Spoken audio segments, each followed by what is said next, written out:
In a health alert, the Mayo Clinic has reported a case of Legionnaires disease, and the hospital is taking steps to limit its spread.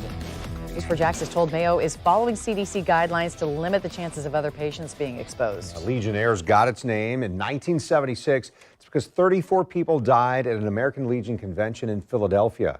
News4JAX reporter Scott Johnson's looking into this case as well as other local cases this year, and he's joining us now live. Scott, what are you learning about this?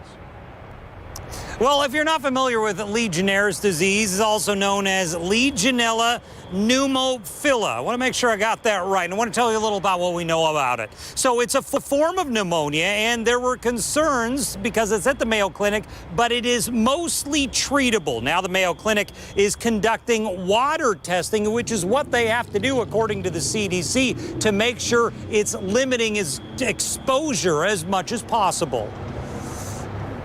We first started looking into this story after being emailed by a News4JAX viewer who writes, "When I was admitted to Mayo Hospital, the clerk from admissions reviewed a 2-page dialogue with me regarding the possibility of a Legionnaires infection at the hospital. So we contacted the Mayo Clinic and they confirmed a case of Legionella pneumophila has been reported to the Florida Department of Health. We are following CDC recommendations pending the outcome of further water testing."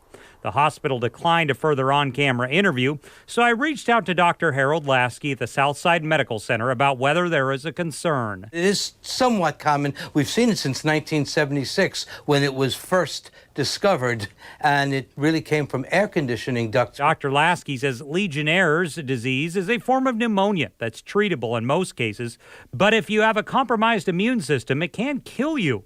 Legionnaires diseases do not spread from person to person. Rather, it's a bacteria that spreads through mist, like in AC units in large buildings.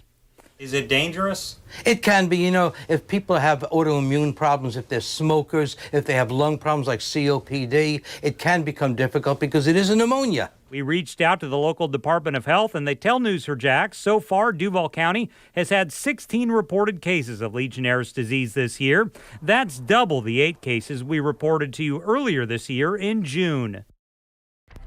And while those are the numbers for 2019, the numbers are actually higher a year ago in 2018. We're live tonight. Scott Johnson, Channel 4, the local station.